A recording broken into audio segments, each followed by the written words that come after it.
All right, so I'm going to talk sprinting progression, specifically athletes that compete in their 60 to the 200, although this can be obviously applied to a lot of track and field. We're going to talk about a lot about the minimum standard and just progression standards in general.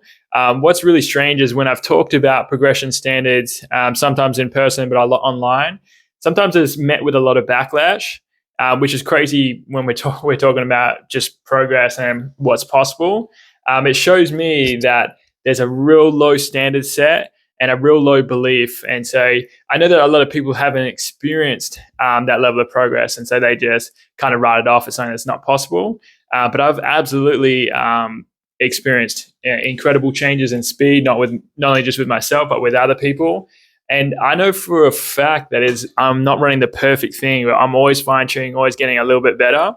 And I'm also finding now in my own journey, as someone that's coming close to 30 years old, I'm making more progress now than I ever have. And so it's just a testament to like the system, if you're fine tuning over time, will obviously improve, and your ability to get progress each session should be getting better as you get fine tune your approach and get a little bit better with things from there. And so interesting chat. I think from an athlete's perspective, this is probably the first thing they should talk to a new coach about or your current coach about, and make sure that you guys are on the same page so that not only they have confidence in being able to deliver progress every single session for you, but more importantly, they have a way of actually showing you that they do.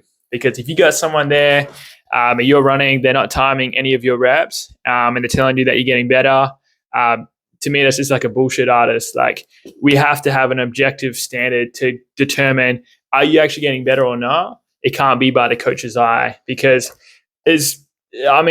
you could coach for 60 years, however long.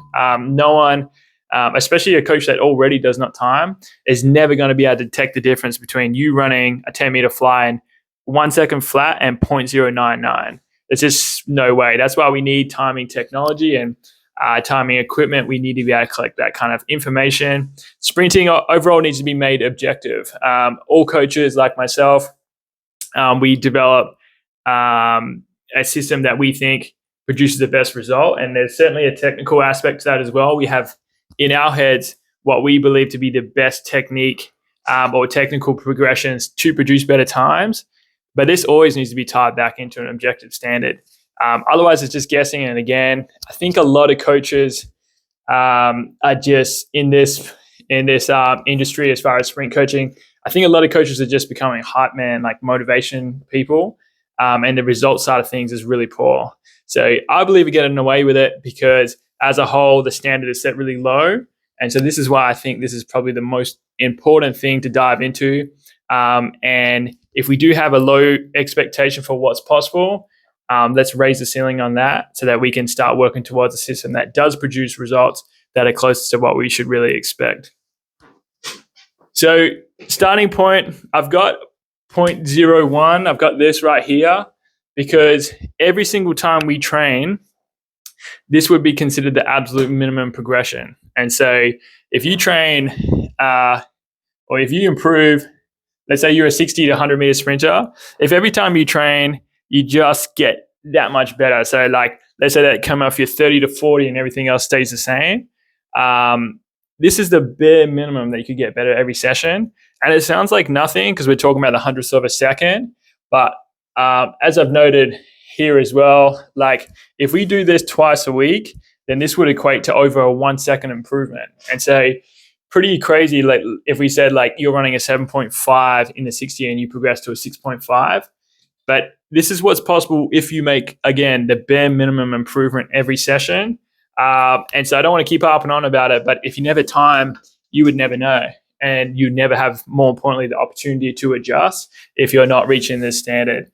So this is the bare minimum standard. This is what we would shoot for. I believe that more is possible.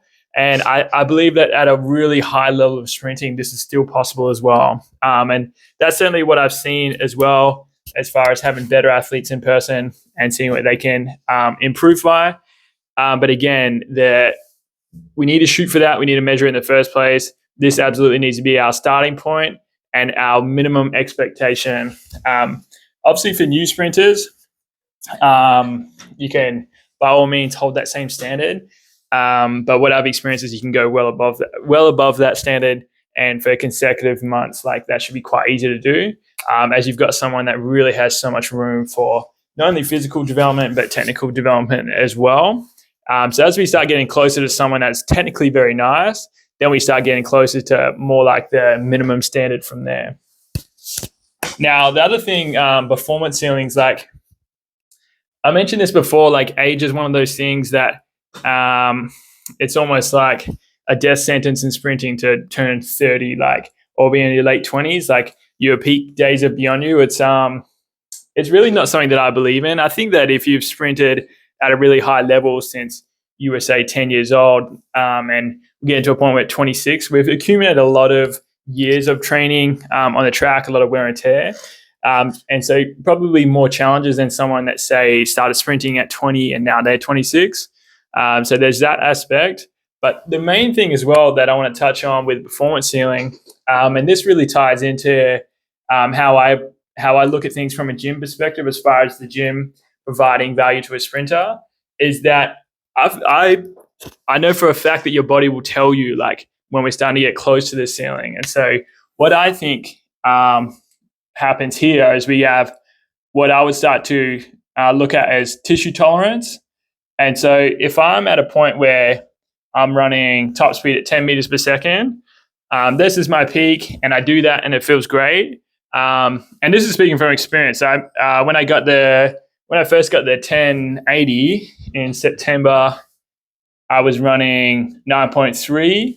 And then towards the end of the season, around Feb, March, I was running about 10.52. And then what I found is, even though I could hit this speed, I was experiencing issues with my right calf, and I could feel like hamstring. So, it wasn't like, it wasn't like I can't walk or anything after, but it's just like every time I touched that, body didn't feel great doing it. So I could do it, but didn't feel great. To me, this was a sign of me now getting close to a performance ceiling, given that this was the starting point and I'd already progressed quite a bit just to get to that point in the first place. And it also happened in a kind of reasonably short period of time. And so to me, it's telling me that until I address these issues there, this is going to remain kind of a hard ceiling for me to progress beyond. And so looking down the track, recently, I progressed this to a 10.72. And more importantly, when I did it, my body felt great. In the intermediate period here, I focused a lot on upgrading my body from a physical standpoint in those specific areas. So a lot of hamstring work, a lot of calf work, just to get things right, and then built my way back up. And then now we got 10.72. And to me, it's obviously not my performance ceiling because my body's feeling great doing it. And so that's a big thing. Like, you could be like, hey, I'm about to turn 30. My body's like, I'm feeling pain. Like, this is just coming with the age. But I'm just telling you from my experience that that's just not the case, because I'm moving faster, but my body's feeling great for it. And these are in cold conditions. So I believe my body would let me go a lot faster if the conditions were right. But the whole point is, we have performance ceiling. And so as far as progression standards go, again, it's like, I'm not going to settle for like, now we can't achieve 0.01 seconds because of whatever reasons. I'm feeling issues in my right calf or hamstrings, whatever it is. To me, it's just a sign like, all right, I need to pivot my approach. I need to upgrade my body from this perspective. All right, so backpedaling just because the mic cut out. Again, performance ceiling. I'm looking at this to just see like, if I did not achieve this standard from here, and I'm experiencing issues with my body, then I will need to adjust the approach temporarily, at least to get rid of those things that I know that my performance ceiling is now higher, and it's easier for me to now get to a position where I'm achieving, again, the bare minimum standard from there. And so if we are not achieving 0.01 second improvements at a minimum per session, then there's absolutely a problem here. So like, again, like if I look at my session, I keep things very specific. So as a 60 to 100 meter sprinter, I'll work on XL to begin with, and then I'll do top speed typically.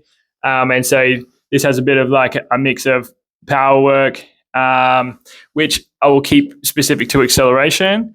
and then go into my top speed from here. And so what I want to outline here, I'll just move this across in case that cuts out of the video. But what I want to outline here is that I have, like, if I'm working on my starts, like I might be successful in improving my first 5 meters by 0.01. And then from doing that, that might give me another 0.01 in my 5 to 10 just because I've set the stage up better. So in the first 10 meters, that could give me a 0.02 improvement. And then if I look at 10 to 30, technical execution is typically pretty consistent. And so seeing a 0.01 second is quite an achievable target, obviously, for me from there as well. Overall, that could be giving me as much as 0.03, and we're just talking XL. And then I could come in here, and again, if I raise my top speed up successfully and I'm doing fly 20s, then I could see as well like 0.01 on my fly 10 and 0.01 again on my the last 10 meters of a fly 20. And so again, if I tally these up together, we could look at as much as 0.05 seconds in one session if we had a really good success with improving in all aspects that we worked on. And so again, like it just chunks down. Like I know that the improving by 1 second in a year is quite a daunting figure for a lot of people that have not experienced consistent progress. But at the end of the day, like this target looks really easy when we start chunking it down like this, and assuming that we are being specific with things as well. And so if we are not achieving this, there is absolutely an issue in the program. And so as far as covering things that I see that are most common, specificity is certainly one of them. So like if you just did a session just on speed endurance, then best case scenario here is we get the 60 to 100 and we improve that by say 0.1 to 0.2. But if I circle back to like where I was at before, like I said, in September, I had a 9.3, and then in March, it was at a 10.52. And again, I've experienced better progress since this point, but again, that's a very achievable target. In this point, like my 60 to 100 obviously got a lot better, and I never worked on anything past a 50 meter. Weather's pretty good through here. I don't think I ever ran past 50 meters in training. I certainly didn't try and work on speed endurance. And so this standard here, like it's pretty much expected, like at least this for my 60 to 100, given that like I could be holding speed terribly and still be like, even if I drop down to like 10.2, this would still put me considerably higher than my previous peak speed, which I would have been slowing down from that point. So in terms of giving yourself the best possible chance at getting 0.01 at the very least, I like to keep things specific. That's one of the big reasons why, not the only reason, but one of the big reasons I don't spend any time doing speed endurance. Then as far as most common issues, I'd say is I think people train too often and then they do too much work in that session. And so again, it's just like a really simple thing to avoid, because when I first started sprinting, I think that my schedule was like I did sprinting on Monday, Wednesday, Friday, gym on these days, took the weekend off. I found out really quickly, because I was timing these reps, that like I just wasn't getting better for a 2-week period here, and with the weather consistent. And so I tried kind of keeping things specific and just chunking it down from there. That still didn't work. Went down from there. It still wasn't quite good. And I actually went to a point where I did as much as training once every 5 days, and that started to work again. And then I started to build up some sprinting from there. What I do now is I sprint twice a week, and I work on all my non-training days on recovery. So just to be able to make those 2 days, give myself the best possible chance of those 2 days being successful as far as reaching the standard here. And so again, I'd go looking at the program or look at recovery next. But if you're training 3 times a week, it's like just try and bring it down and see what happens from there. If you're not timing your reps, I don't even know what to say there. Like you haven't even really started training, I don't believe. And so if you've been sprinting for a while and you've managed to get better without timing, it's very exciting for your future if you do add timing in and see what you can actually do with a legit approach from there. As far as conditions go, this is absolutely something that we have to consider. And so to give you an example, I've got all my 1080 data with myself. And what I'll do every single session is I'll put down what the temperature was, track conditions. So whether it was like, say, dry, damp, wet, and then what the wind was like. So did I have a slight tail, whatever was going on. And then I'll log all my times here. And if the wind changes for certain reps, then I'll note that from there. But what I've collected is a really solid training data over time. And again, I rest myself into my session. So with my system, I try and stay in peak form all the time, and I always try to progress speed year round. Say what you want about that, but that's what I've been doing successfully for quite a while now. And so it makes my data a little bit more legit as far as being able to account for these things. There's obviously a huge amount of variables, but when we start logging things like this, so like I can look at all my things and be like, and start to see trends like that. So one of the things that I've seen and is worth knowing is that what's crazy is if I do, let's say it's in 15 degrees, is obviously quite cool. And let's say that the track is wet or it's raining. And this is on a Mondo track as well, just for context. So Mondo will be a little bit better when the weather is good, but a little bit worse when the weather is not good, just because of how much it can hold as far as the moisture in the track. And if I compare this to ideal conditions, which is more like 30 degrees, dry track, and a Mondo again, if I get a 9.9 meters per second here, this is like the equivalent to me hitting 11 meters per second in good conditions, which is, I don't need to really point out that that's a crazy change. So, I mean, the chances of it going from 15 degrees raining to 30 degrees and dry in the next session is pretty unrealistic. But what I will note is that we definitely need to account for all these things, because this right here being half the temperature of this, that definitely hurts your times. Wet track like this, getting less return from the track, that definitely hurts your times. And again, if you're on a Mondo track and the conditions are poor, this is a thing that will hurt you up a little bit more as well. And so particularly at velocity, but this is also for acceleration, all aspects of sprinting. So I'm just giving you an example of what I've observed as far as those things go.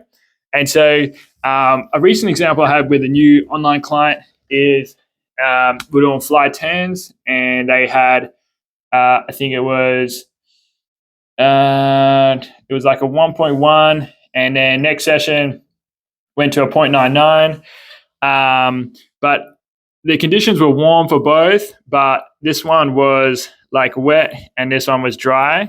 And so when I actually converted these times, so this one had a bit more wind as well. This was more like a 1.3, and this one was more like a 1.04. This one had more of a wind, so I think I said it on that one. So anyway, what I'm pointing out is this is a figure that really mattered. And so I could have easily just been like, yeah, sweet, this time is better, things are going great. But the reality is things were not going great because our times didn't improve. And it was sort of expected because we took a bit of a gamble on as far as turning around, like recovery days in between. Something worth testing out early days is to see whether they could handle a slightly higher frequency. In this case, that was not what happened. And so that allowed me to go, instead of me going, yeah, sweet, things got better by 0.02, doubled the minimum standard, things didn't improve in this area. So now I'm going to make an adjustment. If I accepted this standard and neglected conditions, that would have put me on a path to continuing to make the same mistake that made this mistake in the first place. So this standard, I don't accept that. I'm looking for at least a 0.01 every session. And so time to adjust.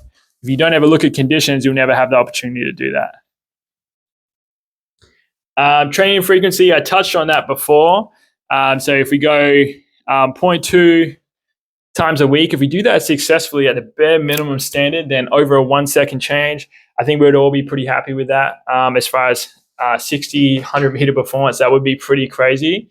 Definitely achievable. Certainly you could achieve more than that.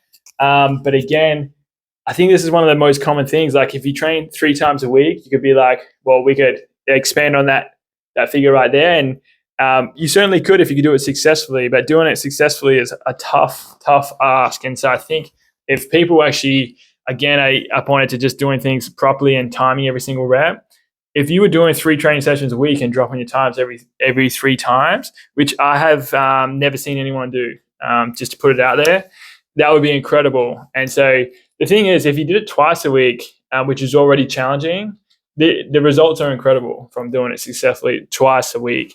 And so the biggest thing is, I'll find as someone that's 29, 30, I'll work on recovery 5 days a week, train twice a week. I'll find even with young teenagers that have great recovery capacities, pushing beyond 2 sessions is pretty tough. So I haven't even been able to see successfully 3 sessions a week get it done. The most is kind of two sessions on the track times 1 gym. And even with this, it's quite inconsistent with always producing a 0.01 change, but for the most part can be pretty solid across the board. But again, that's what I would consider across the board as pretty standard upper end on what you can push out from there. And if you're not successful here, I would pivot really quick to taking that out, keeping things specific, and see whether you can do that successfully. At the end of the day, like, you just want to get better. So some people, I don't know why, freak out if you take the gym out. But if you're seeing results, then I mean, what's the problem? Like, at the end of the day, you're trying to get better with sprinting. If you do that without doing the gym, which is literally what I'm doing right now for quite a while, then keep it going. Like, I'm certainly not upset with my progress lately.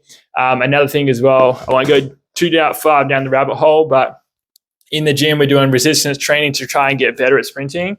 Doing resisted sprints is literally resisted training for sprinting, just a little bit more specific. I should put that out there. I do resisted sprints almost every single session to some degree with the 1080. So this has obviously played a huge role. And not to mention wearable weights. I use those almost every session as well. This is certainly, without a doubt, the reason why I haven't had to use gym lately. Typically, for me to go to the gym, I'm talking about performance ceiling. So the last time I did it was after I was talking about 10-5 being difficult for my body. So I did deviate for a 2-week period where I utilized the gym, and then I came back and I haven't touched the gym since. So kind of touched on my next thing there with the gym from here. So specificity, this is a big reason why I think people miss out on that 0.01 improvement every time. So I put tempo runs in gym there because let's say that you're faced with the task of having to achieve 0.01 second. Or imagine, let's put it this way, imagine you're in season for sprinting. You're a 60, 100 meter sprinter, and you've got to improve on your PB every single race, but you're not allowed to sprint. Like, this would be a ridiculously hard thing to achieve, but it highlights the fact that you absolutely need to be specific in your training to get better, particularly as your level of performance rises. So the only one we could probably get faster with just doing gym and say tempo runs would be someone that is incredibly slow and new to the sport. And even then, it's going to be a bit of a party trick in the short term. But we would absolutely not gamble on that person progressing more than someone actually doing sprinting. Obviously, we would get better results doing sprinting if we did that properly. And then as far as tempo runs, like, we all know that, like, I think one of the biggest things why the coaching standard is low and why people have accepted a low standard of improvement is because sprinting is obviously difficult to improve. We're talking about improving by 100ths of a second. So that's obviously a thing. But, like, with top speed, assisted sprinting is just a potent, like, top speed builder. Like, this is absolutely the best tool for sprinting, pushing up your top speed. Neurologically, we're just forcing your body to learn, not only experience a high level of speed, but just to learn how to technically execute at a higher speed. And so, I mean, we know that this is the best thing you can do for top speed. I just don't understand why we would go in the opposite direction and do less runs, particularly being very conscious about it. Like, sprinting is not a thing where you can be, like, really heavily involved in thinking about what your body is doing at every step. To me, I really believe it's more of an intent thing. I think that you can think your way into being slower, and I have 100% seen that consistently on the 1080. If we're timing top speeds and someone's overthinking it, we take that person and we just, like, clear their mind, just running with intent. Almost always see quite a significant jump, not a little jump, but a significant jump in the top speed. And so I really don't like tempo runs for encouraging things on that perspective, but I just do not like the idea of, let's say, doing even 80 to 85% runs and expecting your 100% run to get better. Like, it's just, yeah, I feel like it's just a gamble, like not a well calculated decision. Again, it's already hard to get a 0.01 improvement for top speed when you're being specific. So being less specific with a tempo run and expecting a change there, I think you're kidding yourself. And so I would rather see, like you do with assisted sprinting, technique improve through actually pushing speeds. And so technically, if I give someone the right amount of load on a 1080 with an assisted sprint, they should be running better. Certainly, if you get someone that can run at 10.5, get them pulled to 11 meters per second, obviously they're running with better technique to be able to move an extra 0.5 meters per second above their PB. As far as the gym, I kind of touched on it before. I like it when there's a specific reason for it. To expect to just, like, I go to the gym and expect my acceleration times to improve, I think is just, I think it's just a weird thing. I think it's almost like everyone else goes to the gym, or this professional sprinter goes to the gym, so I absolutely need to do that. I think there's a lot of things in sprinting where people just follow it because that's what someone else does, and I don't really question it to the T, especially if we go with like traditional lifts. Like, I go to the gym, I do squat, bench, dead. Like, why specifically would you do it? All these sports just adopt the same thing. But at the end of the day, like, look, if you did those things and you actually tested it and it worked for you, then this would be a great outcome and something we could stick to. But again, this is my problem. If you actually do that, like, I had my own gym for 3 years and I did test all these things and I was greatly disappointed with the outcomes. And again, I started with my thing with going to the gym 2 times a week, 3 times sprinting. It was obviously too much volume. And I played around with periods there. It was really hard for me to let go of the gym. I quite honestly probably sprinted for at least a year before I felt comfortable with actually removing gym completely through certain periods of training. And now it's gotten to a point where I really haven't used it for a long period. In general, last time I did use it was after my season.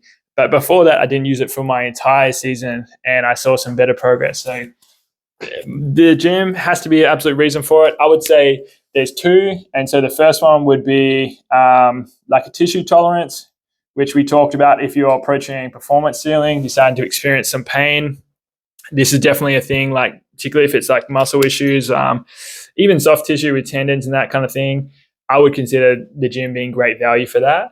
If you're healthy, then I would try and stay on the track where you've got the best chance of making the most progress. Again, hitting that minimum standard.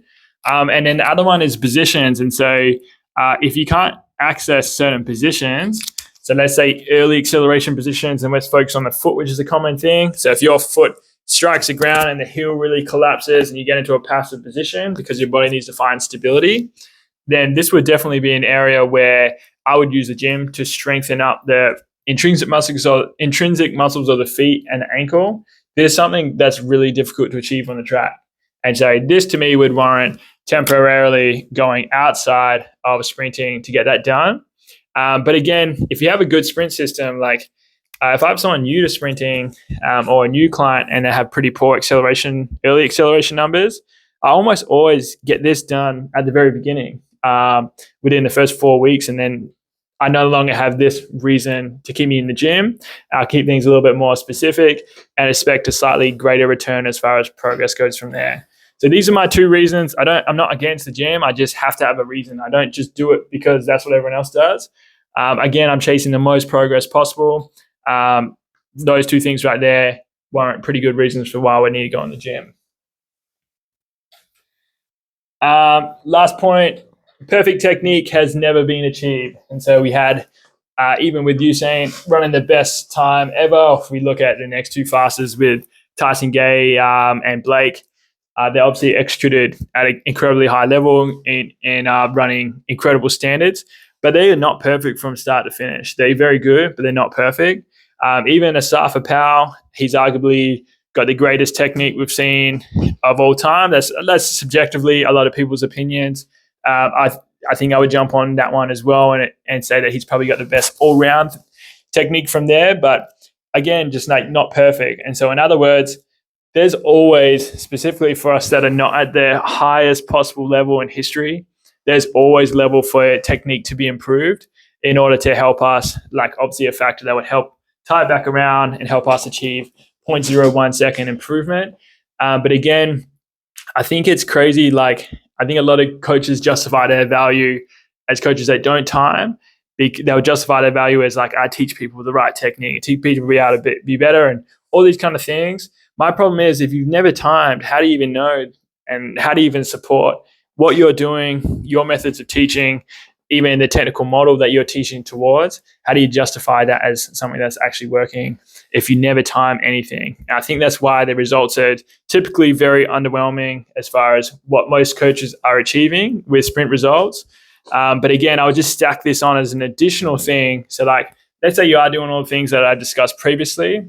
If we then go and stack in the fact that we have technical work to get ourselves better, then that could be a thing where it's realistically like, even if you take my typical structure, I've got an XL portion and the top speed portion.